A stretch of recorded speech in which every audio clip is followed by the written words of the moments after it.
என்னங்க, எனக்கு அர்ஜென்ட்டா ஒரு 10,000 பணம் வேணும். 10,000 ரூபாயா? ஏய், என்கிட்ட 10 பைசா கூட இல்லடி. உங்ககிட்ட இல்லனா உங்க சொந்தக்காரங்க கிட்ட வாங்கி கொடுங்க. எதுக்கு பேசுற? 4-5 சொந்தக்காரங்களும் பேசாம போறதுக்கா? அப்ப உங்க ஃப்ரெண்ட்ஸ் கிட்ட? ஓ, என் ஃப்ரெண்ட்ஸ் எல்லாம் உனக்கு ஞாபகம் இருக்கா? என் ஃப்ரெண்ட்ஸ் எல்லாம் என் கல்யாணத்துக்கு அப்புறம் நான் பார்க்கவே இல்லை. அவனுக்கு கூட எப்போது கிரிக்கெட் விளையாட போலான்னு பார்த்தா, ஏய் கிரிக்கெட்டுக்கு எதுக்கு போற, அங்கெல்லாம் நீ போக கூடாது அப்படின்றவேன். சரி, அவனுக்கு கூட அப்படியே சரி, அவனுக்குல என்னைக்காவது ஒரு நாள் ட்ரிப் பிளான் பண்ணுவானுங்க. அங்க போலான்னு பார்த்தா, ட்ரிப்பா? அதான் நீ ஃபேமிலி ஆயிட்டு இல்ல, எதுக்கு ஃப்ரெண்ட்ஸ் கூட ட்ரிப் போற அப்படிம்ப. இப்ப எந்த மூஞ்சி வச்சுட்டு அவனுக்கிட்ட நான் போய் காசு கேட்கறது?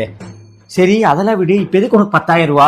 ஆமா, நமக்குள்ள மாசத்துக்கு எப்படியோ ஒரு 4-5 சண்டை வந்துருது. ஒவ்வொரு சண்டைக்கும் ஒரு 4-5 நாள் பேசாம இருக்கோம்.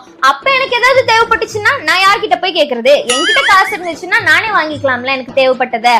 இப்ப கூட நான் உங்ககிட்ட சண்டை போடலான்னு தான் இருந்தேன். கையில வேற காசு இல்லையா, அதான் காசு வாங்கிட்டு சண்டை போடலாம்னு நினைச்சேன். இப்ப என்ன காசு கிடைக்காதா? சாம்பார்